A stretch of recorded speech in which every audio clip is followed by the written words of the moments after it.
So welcome. I identify as someone who has autism. I was diagnosed late in my life. I'll tell that story later on. First of all, I just want to acknowledge that the Zoom medium is very hard for me. By the end of many hours of Zooming, I usually get into a state where I'm nonverbal and I can't move except for jilted movements, and that will last up to an hour. And it's because of the over visual stimulation, and I don't have the grounding that helps me self-regulate that I get from physical things. So I just want to mention this because being seen is an important part of having a voice in a community. And I also want to say it because there might be others on this call today who have a spectrum of a range of reactions to Zoom calls that might be similar, or they might think of some pieces like, yeah, this is challenging for me. So if I mention that, then it helps other people be seen. Also, so that you know that if I do like self-regulation things, that's why. And if I model self-regulation stuff, then other people feel free to do it as well. So self-regulation or stim is anything that I would do that helps keep me calm. So this is something I'm doing right now. I'm actually going to start with a movement exercise, and I'm going to do this to explain a few things that I've done in this movement exercise to make it accessible to people on the spectrum. So we are going to do the exercise for only 1 minute, and offering people in advance the frame of an exercise can really make something more welcoming. If I am involved in an exercise that is making me having trouble regulate, or that is hard for me, if I only know it's going to last a minute, I can usually manage it. But if it's given as an open-ended exercise where I don't know when it's going to end, it becomes very intolerable to me to the point of it not being accessible. So that's the first thing I offer, that we're only going to do it for a minute. The next thing I'm going to do is I'm going to offer different adaptations, and I'm going to state that we are all going to do this in gallery view. And what everyone is going to do is they're going to find a self-regulatory movement. So self-regulation movement is anything that makes you feel grounded and good. So it could be like this, it could be like this, it could be offering yourself some compression. And we're going to do it in gallery view. And for some of you, you might look at all the movement happening and all the people, and you might think, oh, wow, this is amazing. I love this. And for others of you, looking at all those people all at once might be overwhelming for you. So I just want to mention the broad range of reactions that we might have to this exercise. So I'll give some adaptations that people can make if it's overwhelming. So one of the things you can do is see the screen with your peripheral vision, so that you still can get a sense of people, but you're doing your own movement, but you're not taking in as much visual stimuli. Another option is you can close your eyes and then open them briefly, and then close them again, and then open them briefly. And that's another way to modulate how much stimulation you're getting. I invite that there'll be different reactions to this exercise, and that people will do different adaptations to make it manageable for them. So I'm going to put on a piece of music. It's only going to last 1 minute.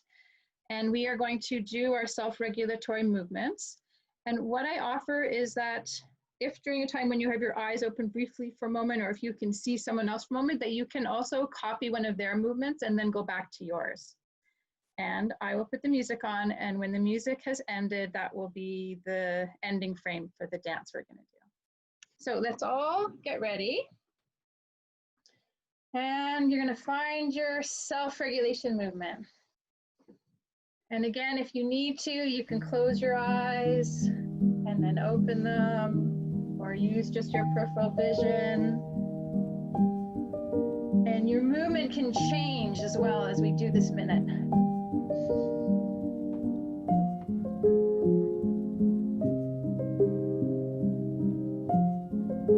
And if in a moment of seeing the screen, you can pick up on someone else's, then do so. If it just feels right to stay with your own, then just do that.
to the screen.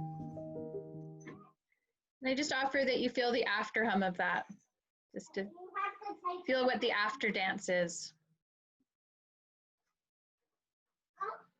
Sorry, just one second. Jeff, I can't do the presentation with the kids here.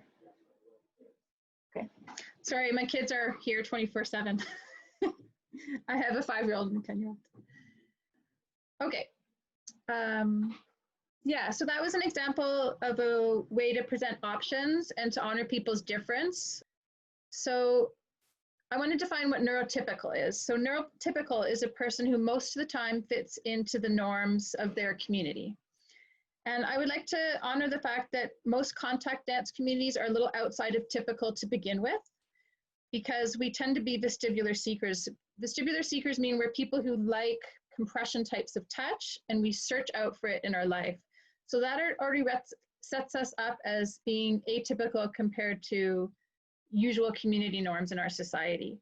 But saying that, in our contact dance community, we also have set up neuronorms. And what that means is that there is a tendency for the way we process stimulus and the way we deal with social situations, and that people who have, in contact dance communities, who have reactions to stimulus and process social things outside of that norm are considered atypical. So frequently in the neurodiversity way of talking, we talk about typical, typical and neuroatypical. So I would be someone who's neuroatypical because whenever I'm in contact dance community settings or in classes or jams, I tend to have atypical reactions.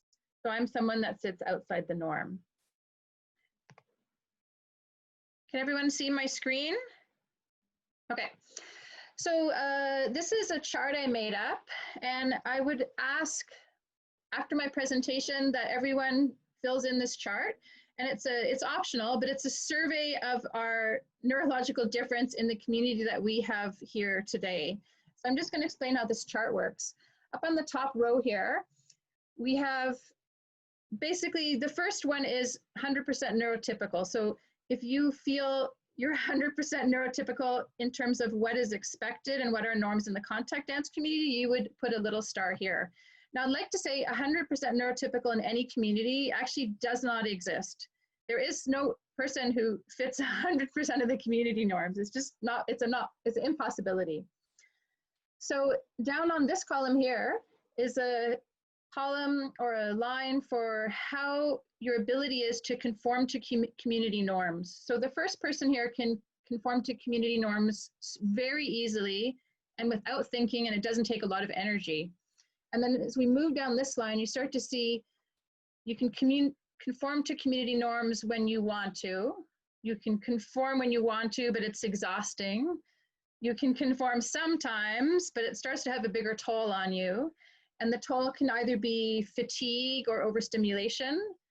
And then when you get down to the bottom, you start to see that you can't conform most of the time. And if you can, it's exhausting. And then finally you get to the last one where there's no possibility to conform, that your neuroatypicalness is very visible. And I like this chart because if you look over here, that's where I am. So mostly atypical responses that are different from the norm in my contact community. And I can conform, I can fake it. I can appear neurotypical for a large part of the time, but it's like really, really exhausting. So that's why being on this Zoom call will take me to a state where I'm really not functional for an hour. And so what I want everyone to do after my presentation is to go on here and put your star where you feel that you are. And you'll put your star just by double clicking on the box and putting a star. And don't worry if there's more stars in there already. I really like this chart because so many people say to me, you don't have autism. It's like, you don't see what happens behind the scenes. And you don't know how much I'm managing things in social situations. And you don't know how much I practice social communication norms. Like, people don't know that when someone comes to hugging me, I'm thinking, what type of hug? How intense should the hug be? Is this person from a community where they're going to expect to kiss? And I have to do that all in the front part of my brain. It's not intuitive, and it is very exhausting. This chart is helpful for me to educate people that even if someone doesn't look like they have autism, they still can. And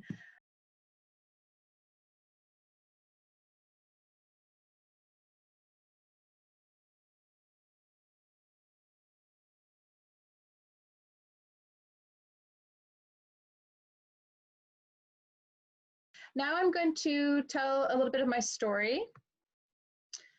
So I did grow up with some significant trauma in my childhood. I'm not going to go into details, but there was a childhood sexual trauma. And there also was the trauma of growing up in the ballet world, which was quite traumatic for me. So some of who I am, or some of my reactions to life, or the way I take consensus could be trauma related, but some of it is hardwired, meaning that I was born this way. The interesting thing about me is that I trained and studied to be a psychotherapist, and I was a psychotherapist for 17 years. And I wasn't diagnosed with autism until the past 6 years. So from the framework of psychotherapy, it was that stuff had happened to me in my childhood, which had caused certain reactions I had to life. And if I could like go back and rework through the trauma, these things would go away, or I could fix them. And to some extent, this was true. So I went to therapy for many years, and part of my therapy training program was to be in therapy. I had to do 90 hours to graduate. And going to therapy did resolve a lot of my past trauma. I learned to take ownership of my body back. I learned to say no. I learned a lot of skills that I hadn't learned growing up in the ballet world, where I was taught to say yes to everything. So it was really, really helpful. And it was a part of a piece of healing. But I got to a certain point where there was things about me that I felt like no matter how much therapy I got, they weren't going to fix. So it felt in a way that there were things about me that were unfixable.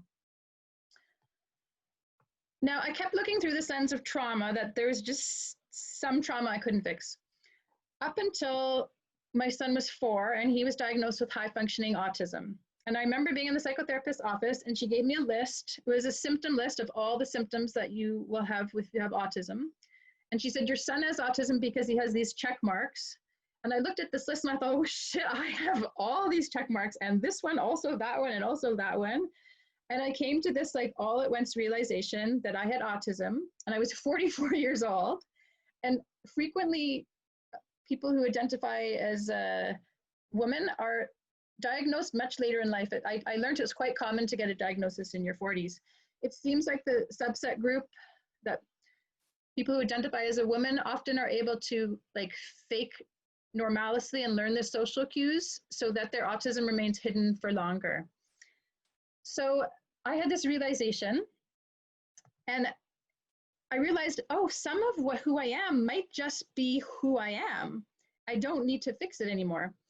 And I had this really cool confirmation of this through science. So my son and I, as part of dealing with our autism, decided to get genetic testing done, because often there can be genetic things that can point towards what's happening in the brain or the gut brain. So we got testing, and I have 2 double genetic mutations in the system that clears away neurotransmitters. So in simple terms, my brain makes neurotransmitters, and the typical brain starts to clear the neurotransmitters away so that as new one comes, you don't get an overload. My brain makes neurotransmitters and then doesn't clear them out very quickly. So if I get another reward, I make more neurotransmitters. There's double the amount. If I get another reward coming, or I say reward, but a reaction to life, like touch. So basically when I can get blissed out, maxed out, my motherboard can crash way quicker than someone else's, because I simply have too many neurotransmitters in my brain, and it takes me a long time to clear them out. So if I do get overwhelmed, I'm going to need about an hour to clear them out till I can settle down again. And this was the crazy confirmation that I'm born this way. This is just the way my brain works. And that suffering comes from it, but also gifts come from it. And if I stop trying to change myself and I just accept it, then I can maybe enjoy the gifts a little bit more. Also, I think psychotherapy is wonderful, but I was spending money on psychotherapy trying to fix these things that were not fixable. It's just the way I am. Of course, psychotherapy can help me like deal with them better or come up with strategies. I think psychotherapy is wonderful. But at some point it was a relief for me to be like, I don't think psychotherapy is going to fix it. So how does this difference come out in a contact improv dance? So touch instigates neurotransmitters, oxytocin, serotonin. When I start a dance, my intensity of the feelings in the dance go quicker than my partner's because I'm not clearing out those neurotransmitters that are created from the dance. What starts for me is a form of synesthesia starts to happen. And I think this happens because my brain is maxed out on neurotransmitters and the brain tries to sort and figure things out. So things get sorted and figured out in different categories or in different places than most people would use. So when I start dancing with someone, I start to hear a body hum or a sound that emanates from their movement and body. So it's like everyone has their own hum or pitch or song. So that's a synesthesia because instead of feeling touch as touch, I'm feeling touch as sound. The other synesthesia that starts to happen with me when my brain gets maxed out from touch is I start to get what I call a movie in my head where there's really intense images just flashing at me. And the next thing that happens in a dance is I get a feeling of popcorn in my brain, like my brain is going. And when that happens, I need to end a dance.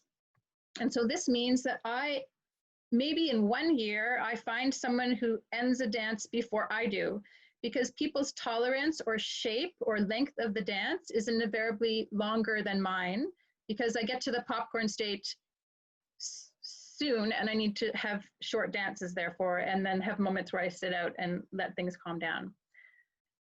So another thing is that because of the incoming stimulus for my brain is that it's so intense that I can't process it. So it takes me sometimes an hour to 48 hours to process that I could talk about the touch I received in a verbal way. So that comes into consent, because if someone doesn't do something I like in a dance, or a consent thing has happened that hasn't gone right, it can take me 48 hours to figure that out and be able to go and talk to them. So when people say like, why didn't you just say something if you didn't like it? It's like, well, I'm on a delay. It takes a while to figure it out. So these are things that play into consent for me. So the other thing I want to talk about is when I started the Toronto Wednesday Jam, I made up very, very specific guidelines. And I think this is normal for some. I didn't know I had autism at the time, but the specificity of the guidelines come from that it's comforting for someone on the spectrum to have very specific guidelines about social behaviors, because then I don't have to be stressed about figuring them out. So no doubt that someone with autism made up very specific guidelines. The issue is these guidelines went a lot online, and I was harassed over a period of about 15 years for the specificity of these guidelines. When the Me Too movement occurred, I suddenly got praised for the guidelines, but not because they were accessible and opening up to people who had autism, but because people suddenly realized specificity was good to help with gender issues and the issues that were happening in the community. So I would have liked it if the specificity of my guidelines could have been okay earlier, because I'm neurologically different and I need specificity to feel comfortable at a jam, and that there's a whole community of people for whom very specific guidelines make jams accessible for them, because they don't have to go through the stress of worrying about social cues and what they're supposed to do. So sometimes specificity can bring freedom to people to join into contact dance. Right now, I've talked about community norms and I've talked about being atypical. I would like to do some brainstorming about what are the neurotypical norms in your contact dance communities. And each community can have different ones. Every community has its own style and way of being. So if people are following along on the Google document, what I have written, I've written a couple just to get us started. So one of the community norms is contact dancers tend to be vestibular seekers. We tend to like compression types of touch. We're the type of people, if we found a hill, a grassy hill, we'll roll down it. There's a whole group of people that are vestibular avoiders. They don't like the feeling of grass. They don't like the feeling of compression. So that's one of the community norms in contact dance. So someone who doesn't like compression touch would be considered outside of the community norm. So if people in the chat group just start writing down some of the things that they see as community norms, and this is in relation to social interactions and how people process stimulus. And the stimulus can be taste, sound, sight, touch. So another one that I said is that contact dancers tend to like hugs. It's so hard for me to walk through the Earth Dance kitchen and not be hugged, and I don't like hugs. But whenever I go to Earth Dance, I was always like, oh, I gotta go into the kitchen, I'm gonna get hugged. Or be offered a hug and then I have to negotiate it. Let's see what some people are writing. In the chat we have so far massage, cuddling, flying, kinesthetic learning. Mm-hmm. Assumed okayness with subtle casual touch. Not considered rude to be moving and not facing a speaker in the circle. Unsolicited therapy advice about opening up more. Yeah. Mm. Okay, I'm going to give another one. A tendency towards honoring or valuing extroversion over introversion. I found that in a lot of contact communities. Okay with extra sounds like a fan in the space, unconscious choices of light and sound. Mm-hmm. Making sounds of release. High open-mindedness, openness to newness. Liking games where we do touch each other in a circle. Eyes closed dancing. Yeah, Rapid. it's true. Yeah, people often think eyes closed is accessible to everyone, but it's not. Here's another one. But most people in contact don't like doing brushy light exercises. Can be pleasant for many people in the contact dance world, but it makes me nauseous. Rapid shift energy from playful to serious to high energy. Extended eye contact after a dance. Expectation to close eyes or focus on breath. Social distance or not during personal conversation. Also, if you think about how much personal space we tend to like, that someone who is more atypical might require more personal space in that social situation after jams. Mm-hmm. So there can be many assumptions. Enjoying physical risk, height, speed. Tardiness, showing up late. Okay, thank you, Vivek. I think we have a good gathering of what some of the norms are. Those that do not fit into these norms can face teasing and incorrect assumptions. They may fake fitting in, but at a cost. Who they are, or even that people like them exist in the community, may be invisible. When they do speak, their difference might make it harder for others to listen to them. They are often pathologized as having something wrong with them and are encouraged to change who they are in order to fit in. Their unique gifts may be overlooked. My work in educating people about neurodiversity in CI communities is to make visible neuroatypical peoples and encourage greater witnessing and appreciation of their way of seeing and experiencing the contact dance improvisation world. So now I'm going to talk about some of the things that happen to someone who's neuroatypical and that I've experienced. One of the things is that if a neuroatypical person comes forward with a boundary complaint or an issue, frequently they are disregarded because the way they come forward is atypical, the way they tell their story is atypical, there's atypical elements in the story, and people will often assume that those atypical elements erase the truth of their story. So it can be very, very hard for someone who is quite atypical in the contact dance community to have their voice heard. It's like, oh, she's just like that, or she's sensitive, or so that can be very hard. There's many microaggressions that a person who's atypical can face. I need a story. So there was someone who came to the jam and they were just walking around the jam. It was their first time there and they just kept walking and walking and walking. And some people in the jam thought the person was sharking them. And it was very hard for them because that walking behavior can be like, oh, they're watching me and they're walking around me. And it was hard for people at the jam. And I looked at the situation, and having autism, I'm like, oh, I think that person is really nervous and they're self-regulating by walking in a circle around the jam. So that's a situation where there can be assumptions or stories made up when atypical behavior is at the jam that cannot be true. And it's not an easy situation, but if that person was like, someone aggressively went over them and said, stop sharking me, it could have been really hard for them. Assumptions have been really hard for me. So many times people assume the way I am is because of unprocessed trauma. And that assumption doesn't feel good for me. I'm born this way. And also advice about how to deal with my unresolved trauma so I can be fixed is also very unpleasant. Also, a microaggression can be someone complimenting me when I exhibit extroverted behavior. I've had someone come up to me, like it usually takes me 2 days into a long week-long jam to start to figure things out and get more settled. And that's normal for me. And someone came up and said, oh, it's your third day and you're opening up like a flower. It's so good for you. And it's like, no, I'm always like this. There was nothing wrong before and there's nothing wrong now.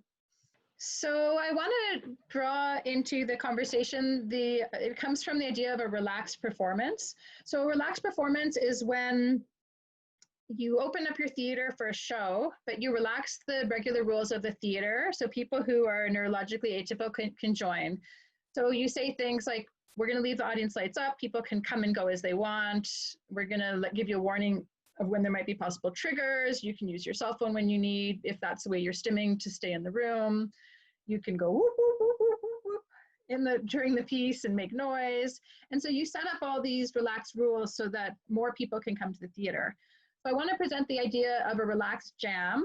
And in fact, I run a relaxed jam in Toronto called the Everybody Can Dance Jam.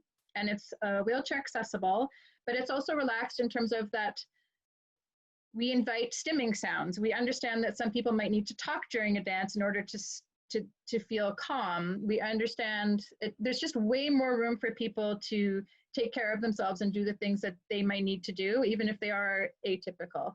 And in the warm-up, I talk about stimming, and we each find stimming that helps us regulate our nervous system. So there's talk about self-regulation as part of the jam. And people have expressed to me that it's such a relief for them, people who are atypical, to come to this event because they have room to be themselves without judgment, and that the leadership is also atypical.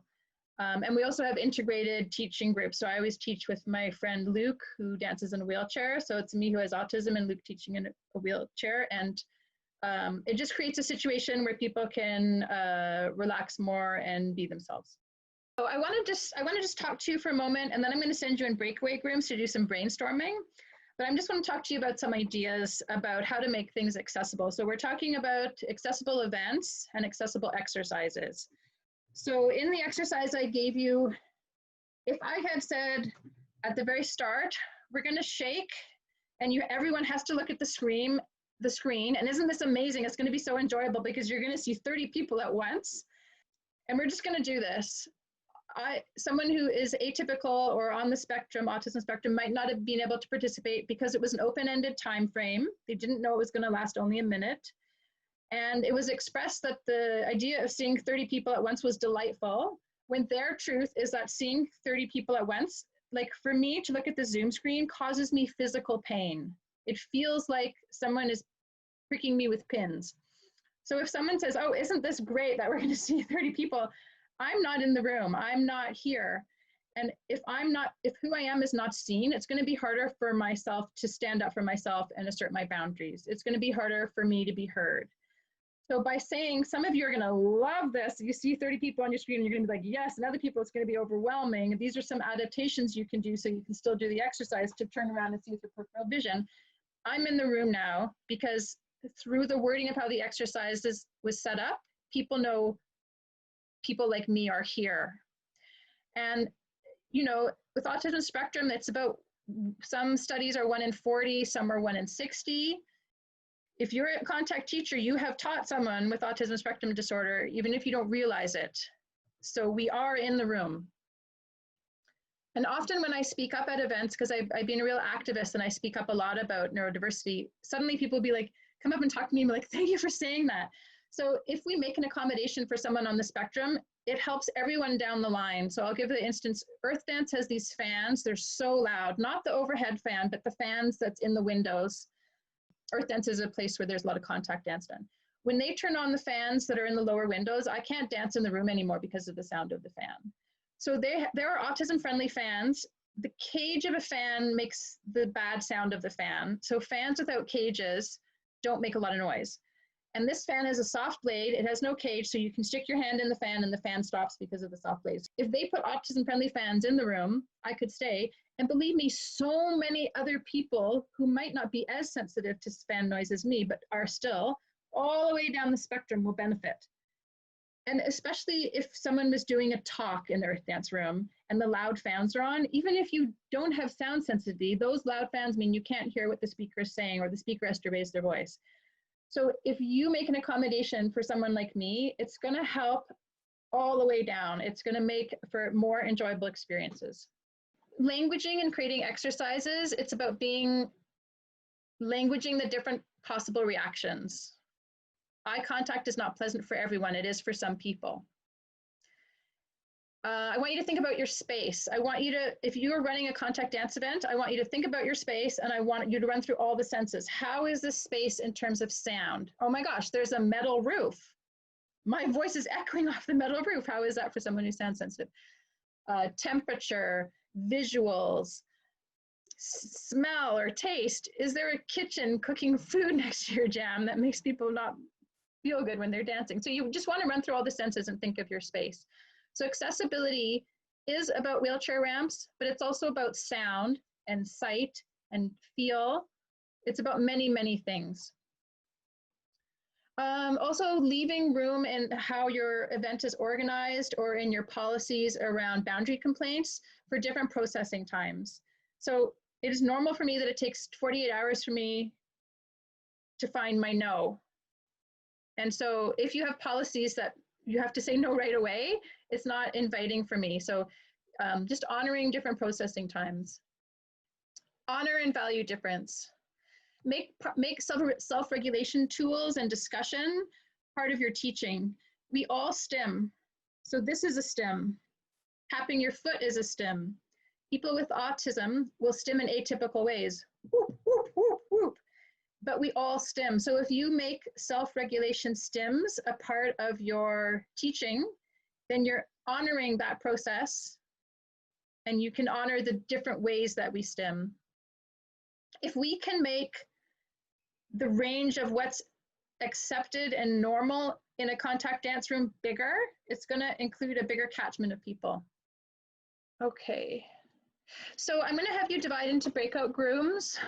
So I want you to talk about what I've talked about, and you can also talk about your specific situation. You can present, how would I change this exercise to be more inviting?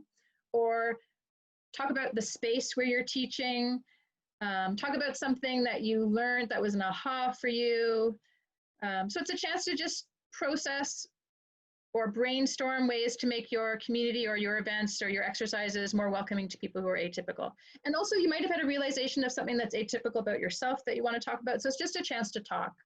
So Vivek, if you could divide people into groups, and we will return in 10 minutes. Vivek, can you let me know when everyone's back? Yeah, I think everyone's back. Yes. I'm just going to quickly answer one question, which is very important, and this is the concept of competing access needs. And this is when my access need competes with someone else's access need. So if I need to stim by humming to myself while I dance, but that's really annoying for someone else who needs silence for jamming, then we have a competing access need. And so those are tricky things, and usually it takes a process of negotiation. So my son stims by doing high-pitched squeaky noises, and high-pitched squeaky noises are the hardest sound for me. So we have to have a negotiation. One of us wears sound canceling headphones, or I ask them to do the sound a little bit lower. So the main thing is to know that you're dealing with a competing access need, so you can talk about it with that type of language, like, oh wow, we have a competing access need. And that lets you have a framework to make a negotiation. And most of the time, negotiations can be figured out. If anyone has any questions, you're welcome, or comments, you're welcome to let me know. A participant asked me this question. I wonder if you could give me some advice about the fact that I like to design my classes in the moment based on who and what is occurring in the room. I became aware some time ago that some people like to know what the plan is and where we are going with an exercise. So now half the time I let people know and half the time I do not. I think that is because I'm a person who loves surprises and values in the moment play, and I know that some of my students do as well. But I do not want to erode people's trust when I tell students I'm doing one thing, but then I change halfway through to something else. I'm going to talk about from my personal experience, but if someone frames it as, we're going to do a discovery exercise where you don't necessarily know we're going to do it, but we're going to do it for 10 minutes. That's enough of an informed consent and a frame to make it possibly tolerable for me. if it was a surprise exercise, so there was no frame given it, it might last for 2 hours. I don't know. That's when my anxiety level gets too high and it's hard for me to stay in the room.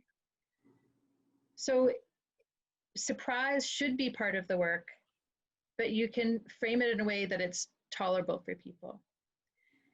And if you start a set exercise, you can be, this is a set exercise, but just so that you know, just the way I am, sometimes I just decide to change something partway through. So like knowing as a teacher going to my class, you're probably signing up for that. And so just to be really transparent about your process, and then you can even be like, haha, now I'm changing the structure, so that you're like taking people with you. And there's some acknowledgement that change of the structure can be hard for some. And you can even say, wow, for some of you, me changing the structure spontaneously can be like, wow, that's so fun. For others of you, it might be like, oh, that makes me a bit nervous. So you just honor the different reactions, but you still get to do what you do.